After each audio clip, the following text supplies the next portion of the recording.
Fala, meus amigos, estamos começando aqui mais um vídeo do canal enquanto eu sigo aturando esse inferno aqui e, enfim, vou fazendo os vídeos que, porque não destruíram ainda o canal do YouTube, eu vou fazendo aqui, tentando consertar o resto.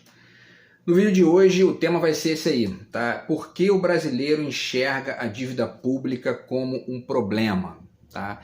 Essa também é uma questão que distingue bem aí a direita da esquerda no Brasil, tá? E quando a gente faz uma comparação de números entre o desempenho da esquerda, ou seja, os governos Dilma e Lula, e o desempenho da direita, tá? Os governos Fernando Henrique e depois Temer e Bolsonaro, a gente percebe já uma grande parcela dessa alienação que a gente vive aqui, que é um moralismo gigantesco conectado com a questão da dívida pública, tá?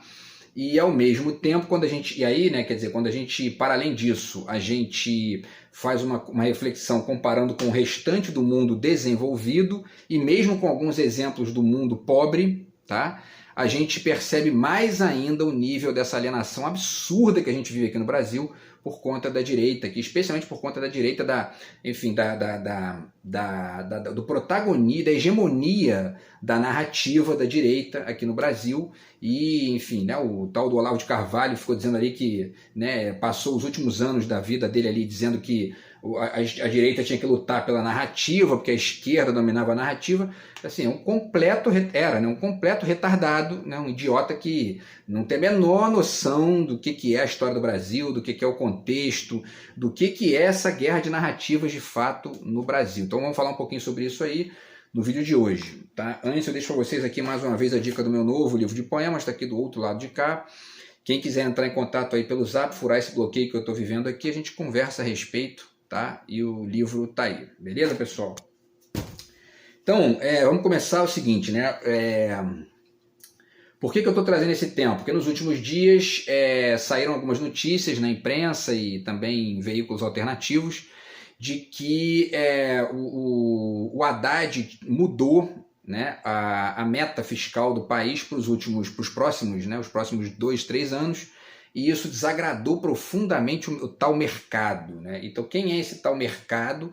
Na verdade, é o mercado financeiro, né? Porque essa palavra mercado, a gente já discutiu isso aqui em outros vídeos, ela não se resume a esse pessoal aí do mercado financeiro, enfim, das bolsas de valores, das ações e dessas movimentações aí de especulação, que na verdade são esses que não produzem nada, ficam ali só apostando, né?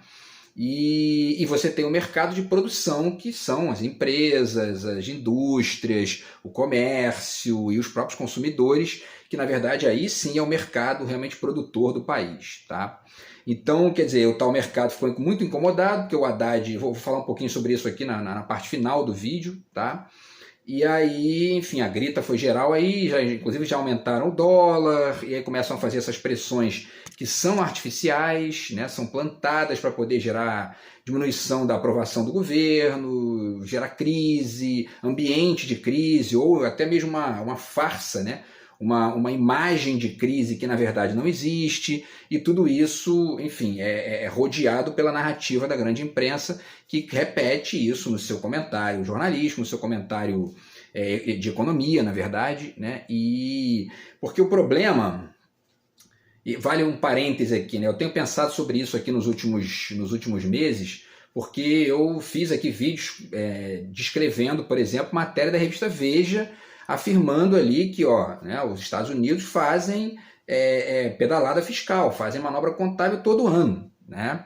Então, o problema não está exatamente na não divulgação dessas notícias que contradizem, né, a narrativa hegemônica dessa economia neoliberal pela imprensa. Não se trata da não divulgação, se trata é uma questão de volume. É uma questão de volume. Eles noticiam essas coisas que são a prova de que a hegemonia da narrativa está errada, mas eles sustentam em volume a narrativa que é a narrativa que paga o salário deles. Simples assim. Tá? Então é importante eu sou formado em jornalismo, fiz graduação em jornalismo, fiz mestrado em comunicação, etc. e tal, e isso você vai aprendendo que é importante você entender que esses veículos, como todos nós, temos, né, as nossas perspectivas, o nosso olhar, né, que é um olhar parcial, que é uma escolha e etc e tal. Por isso que não dá para ficar acreditando nessa conversinha fiada de que não tem viés ideológico. Sempre tem, né? E geralmente esses que dizem que não tem viés ideológico são aqueles que estão tentando esconder o seu, né? Num assunto que é fundamental, que é a economia do país, que é a escolha ali do projeto, etc e tal, tá? Então, quer dizer, tem uma questão, isso já responde uma parte, né, da questão. Por que o brasileiro enxerga a dívida pública como um problema? Primeiro, porque existe um volume de informação violento todo dia nos veículos hegemônicos, naqueles que detêm, né, o maior tipo de audiência, a maior quantidade de audiência e tudo mais, e uma quantidade grande, inclusive, de inserções em vários gêneros, né, de narrativa, quer dizer, a rádio, a televisão, o jornal impresso, o site, né, e etc e tal, a TV a cabo, tudo isso vai repetindo mais ou menos a mesma narrativa em um assunto que a maioria esmagadora no Brasil ainda não aprendeu, que tem que entender, que é justamente são essas questões econômicas que acabam, enfim, influenciando de maneira significativa aí no desenvolvimento do país, tá? E aí, quer dizer, essa retórica da grande mídia, da mídia de massa, centrada, né, no volume, né, de defesa do neoliberalismo, acaba sistematicamente conectando o aumento da dívida pública com uma queda de desempenho do governo. O que, vamos entender, não é verdade em nenhum nível quando a gente compara, né, como eu falei no início do vídeo, o desempenho da direita com o desempenho da esquerda no Brasil, e menos ainda quando a gente compara esse desempenho com o mundo desenvolvido. Vamos ver isso aqui? Vamos começar já por esse ponto para poder já apresentar o exemplo, tá? Então vamos lá, cadê aqui? Vamos aos números, certo? O Brasil, tá? Tem aqui, inclusive eu vou pegar aqui para mostrar para vocês um gráfico, tá? Que eu separei aqui, deixa eu ver, tá aqui, ó. Sim, antes de falar do gráfico, uma frasezinha da Maria Lúcia Fattorelli, tá? Que eu já citei aqui, né? O exemplo dela. A Maria Lúcia Fattorelli tem uma ONG chamada Auditoria Cidadã da Dívida e ela participou da auditoria da dívida do Equador, que teve a participação de várias instâncias estrangeiras, não foi uma coisa feita só localmente, né? Na verdade, quem tem esse comportamento autoritário na América Latina é a direita. Quem faz ditadura aqui é a direita o tempo todo, né? Então o Rafael Correa ganhou lá, fez uma auditoria que compôs com várias pessoas de fora para poder legitimar o processo e verificou que 70% da dívida era fraudulenta, conseguiu negociar 90%, né? Era fraudulenta. E a Maria Lúcia Fattorelli pondera que essa dívida pública do Brasil, que é, né, do ponto de vista ali bruto, muito maior do que a dívida do Equador, ela tem mais ou menos o mesmo perfil de fraude da dívida do Equador e da América Latina inteira, porque foram dívidas que foram feitas na época da ditadura militar e depois foram ressuscitadas, né, pelos governos neoliberais da década de 90, tá? Então ela diz o seguinte aqui, já tem provocação de baixo nível desses animais aqui, vamos continuar tentando a despeito desse lixo de gente, né? Vamos lá. A Maria Lúcia Fattorelli explica numa live, né, que a dívida pública poderia estar viabilizando o desenvolvimento socioeconômico brasileiro, como acontece em alguns países. E ela cita, no Japão, a dívida pública é de 200% do PIB. Na verdade, hoje está em 260% do PIB, tá? E há um investimento brutal em tecnologia, educação e toda a infraestrutura. Aí quando a gente pega aqui uma matéria da BBC para falar do Japão, vamos falar do Japão, que é a maior dívida pública do mundo, mas enfim, né, é interessante entender essas diferenças, tá? O Japão, segundo a BBC, manteve taxas de juros extremamente baixas.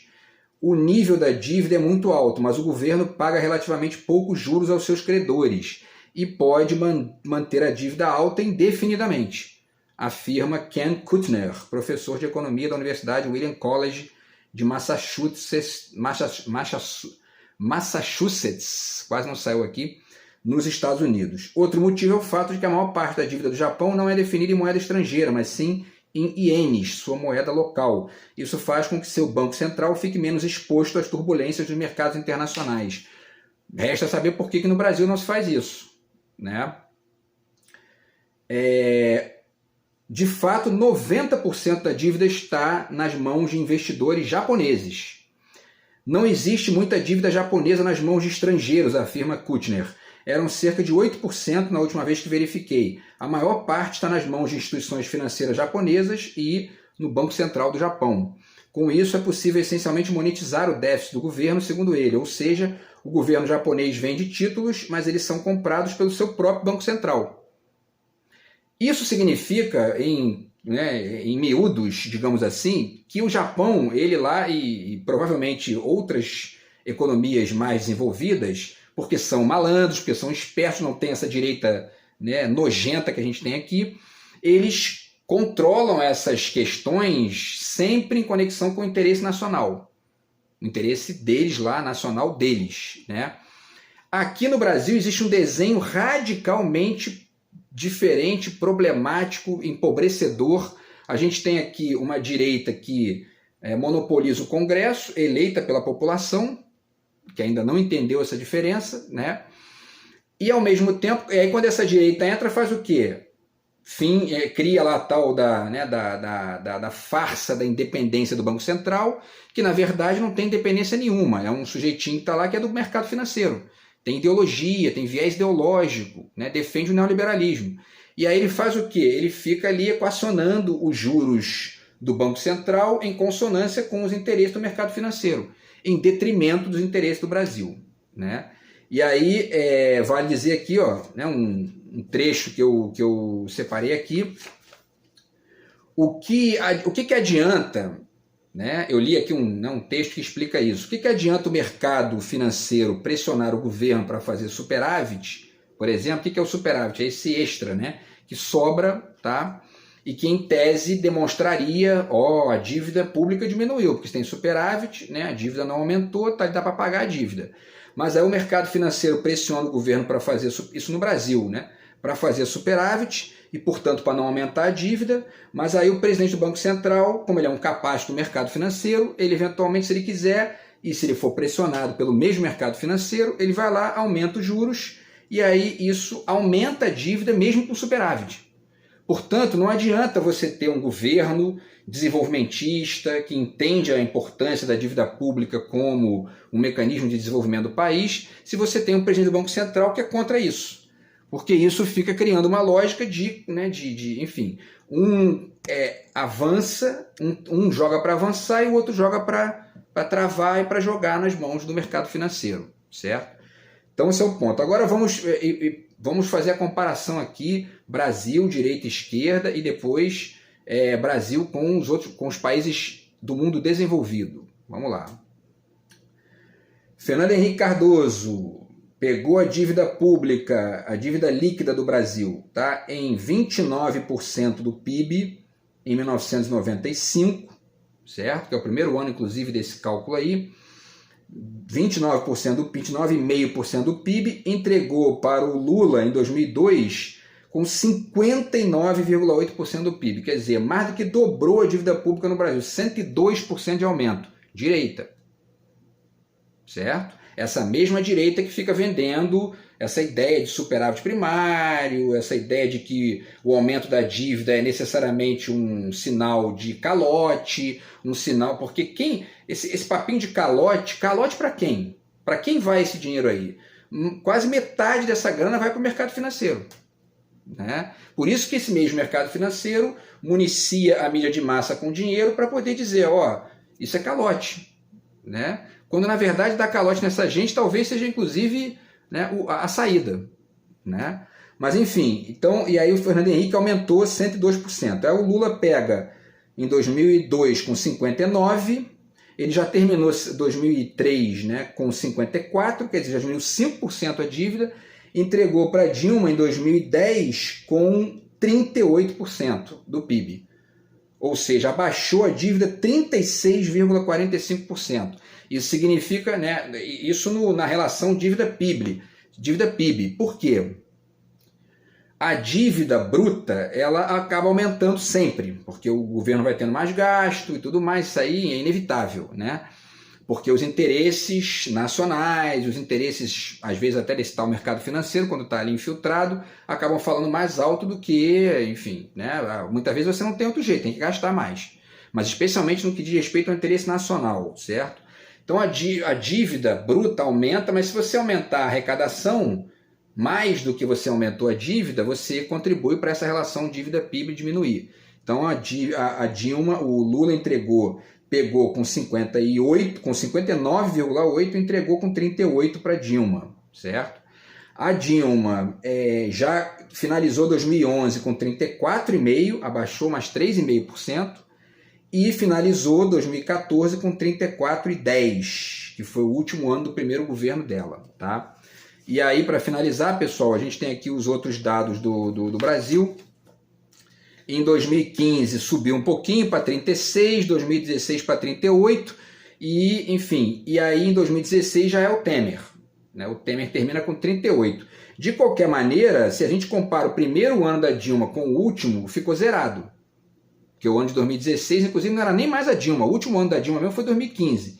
Então, quer dizer, ela pegou com 38%, né, em 2010, e finalizou com 36,2% em 2015. E aí o Temer pega em 2016 e entrega para o Bolsonaro em 2018 com 52,8% do PIB. Ou seja, ele aumentou a dívida em quase 20%. Né? Isso mostra o quê? Que essa conversa fiada da direita, que é uma conversa fiada dos partidos de direita, dos congressistas de direita, do mercado financeiro, do Campos Neto, da mídia de massa, e etc, etc, etc, é a conversa para boi dormir. É para sustentar essa grana na mão desse 0,1% aí dos milionários no Brasil. Tá? Para finalizar, Bolsonaro pega com 52,8% e termina com 57,9%.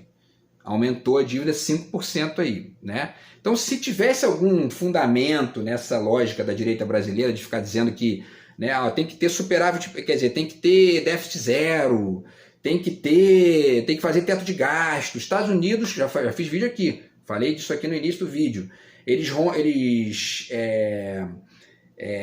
furaram o teto de gasto deles lá 80 vezes nos últimos 65 anos. Quer dizer, e a gente fica aqui dizendo que isso é calote e citando os Estados Unidos como exemplo. A gente é a direita brasileira. A gente não, né? Me inclui fora dessa porque eu não sou do time dessa gente, certo? Mas enfim, então, quer dizer, é uma farsa. É uma farsa, assim, sistemática e tudo mais, né?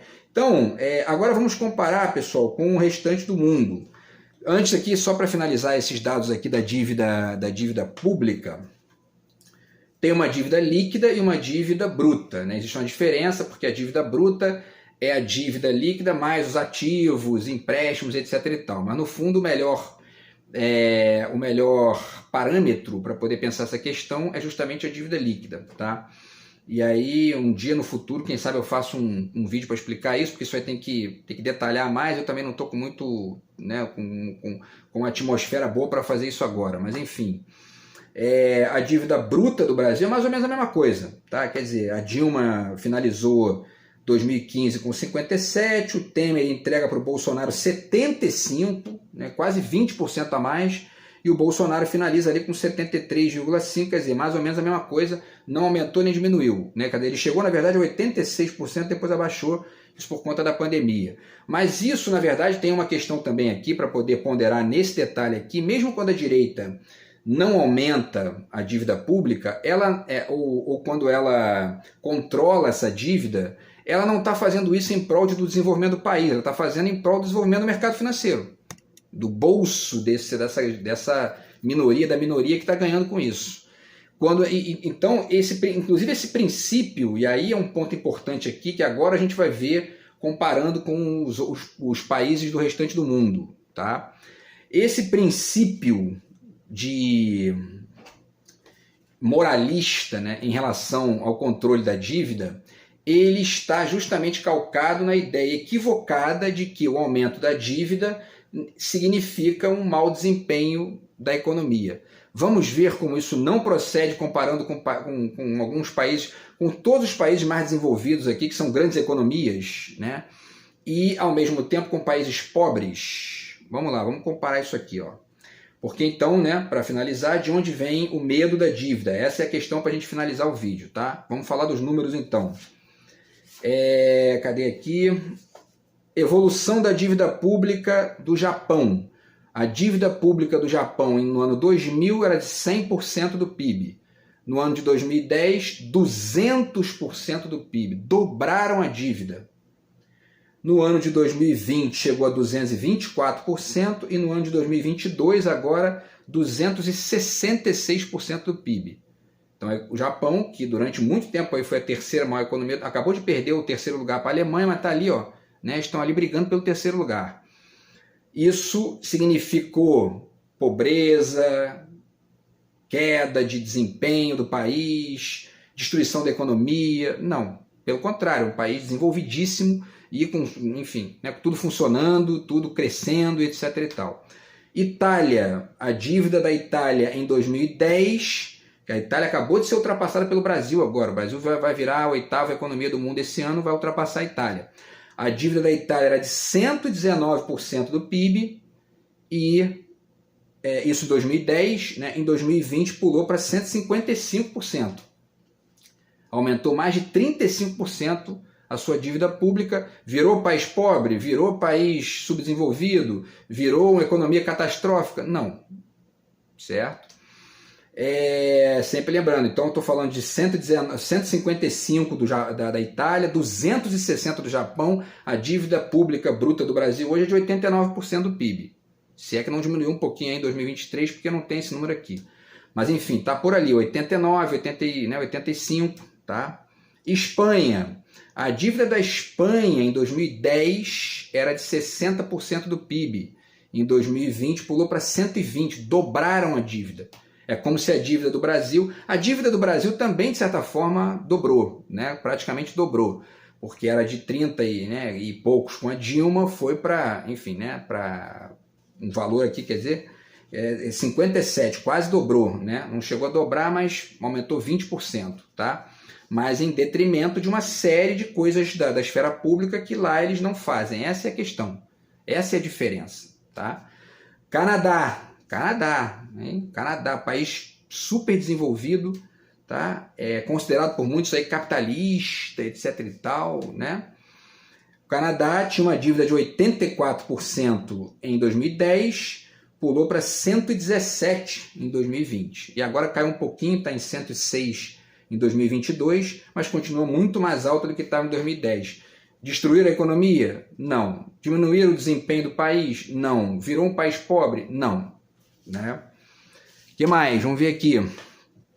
França. A dívida da França em 2010, a França é a 5ª economia do mundo, certo? A 5ª ou a 6ª ali, né? Uma das duas.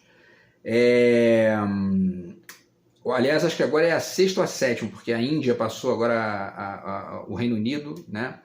Mas enfim, a França, 85% em 2010, 115% em 2020, quer dizer, aumentou aí em 30% a dívida da França, tá? A Inglaterra era 74% do PIB em 2010, hoje é de 104%. A Inglaterra se transformou num país pobre, piorou a economia, virou o quê? Um país, né? Destruiu, né? Vai destruir a economia, é o que eles dizem aqui, né? Não aconteceu isso, tá? Estados Unidos, hein? Olha os Estados Unidos. Estados Unidos, a dívida em 2010 era de 63% do PIB, em 2020 pulou para 128% do PIB, agora já está em 130%. Dobraram a dívida. Os Estados Unidos destruíram a economia do país, eles destruíram o mundo, né, em 2008. Né? Mas eles mesmos, o que eles fazem para resolver? Botam o Estado em cena. Furam o teto de gastos, né? Acabam com esse moralismo lá para resolver esses problemas internos, ao invés de ficar ali aumentando pobreza, aumentando, enfim. Os Estados Unidos também não é nem tão um exemplo muito bom, não. mas do ponto de vista aqui, porque eles não têm serviços públicos como na Europa se tem, né? Mas eles têm um Estado gigantesco e eles não abrem mão disso. Esse é um ponto-chave. Também não abrem mão de deslocar ali o teto da dívida se precisar gastar com mais coisa lá, que geralmente, aí que está a diferença dos Estados Unidos para a Europa, né? Os Estados Unidos aumentam o teto de gastos, furam o teto de gastos para gastar com exército, com bomba, com guerra, com invasão, com golpe. A Europa faz isso, o Japão faz isso para poder investir em economia, né? Salvo ali as exceções de praxe que existem também, tá? Então, pessoal, agora vamos finalizar falando de alguns países pobres, né? Porque muito se diz aí, então, essa galerinha da direita brasileira podia, já que eles gostam muito de moralismo da dívida, eles podiam pegar, por exemplo, a dívida da Rússia é de 15% do PIB. 15% do PIB. Quer dizer, aí, ó, umas 8 vezes menor do que a dívida dos Estados Unidos, né? A dívida da China é 47% do PIB. A dívida de Cuba também, 47% do PIB. Né? E, enfim, então, dá para perceber como é um parâmetro discutível isso aí, né? E para finalizar, exemplos de países muito pobres que têm dívidas públicas muito baixas. Tá? Então, por exemplo, a dívida do Haiti, que é o país mais pobre da América inteira, disparado, né? É de 31% do PIB. É uma dívida ali basicamente controlada e tudo mais. Isso significa que o país é rico, o país é... Né? Não. Também não. A economia desenvolvida também não. Países, o Afeganistão, a dívida pública do Afeganistão é de 7% do PIB. Praticamente não tem dívida. Isso transforma um país num país rico, desenvolvido? Não. Talvez fosse o caso, inclusive, de aumentar a dívida lá, porque aí de repente começa a desenvolver, gastar para fazer coisa boa, né? E a República Democrática do Congo, que é um dos países mais pobres do mundo, a dívida pública deles é de 18% do PIB. Praticamente não tem dívida também. Isso significa que o país é rico, desenvolvido e blá blá blá? Também não. Então tudo isso, pessoal, demonstra aí o moralismo gigantesco da direita brasileira, tá? E a resposta, para a gente finalizar aqui o vídeo, não deu nem tempo de falar dos textos aqui que eu separei, talvez eu faça isso aí no próximo vídeo, tá? Para poder finalizar essa reflexão. E de onde vem o medo da dívida? É um moralismo cínico e burro, de negação, cínico ou burro, né? Ou cínico e burro, né? De negação do Estado quando o mundo desenvolvido inteiro age diferente, certo? Então, parte da direita, aquela parte que não está nesse jogo de mercado financeiro, defende isso aí por um mero moralismo de repetição de narrativa. Né? Não, porque, pô, olha aí, a dívida aumentou, isso é sinal de mau desempenho, balela. O mundo desenvolvido mostra que não é assim que funciona. Ou então, ele é a defesa da sua própria retórica do mercado financeiro, que ganha com isso muito dinheiro, né? Não só via juros e amortização da dívida, que dá 1,89 trilhão, né? Ou quando ganham dividendos da Petrobras recorde aí no Bolsonaro, 20 vezes maiores do que a Inglaterra, 8 vezes maior que os Estados Unidos. Essa gente é o câncer do Brasil, essa é a questão, e é o que impede a gente de se desenvolver, porque eles estão ali chupando dinheiro, tudo que eles podem, eles chupam, e o Estado não consegue fazer nada, fica travado, e vamos tentar falar um pouquinho de alguns detalhes sobre isso, disso aí, né, e sobre isso no próximo vídeo aqui, tá bom? Então é isso, pessoal, a gente se fala no vídeo de amanhã aí, grande abraço, tamo junto, fui.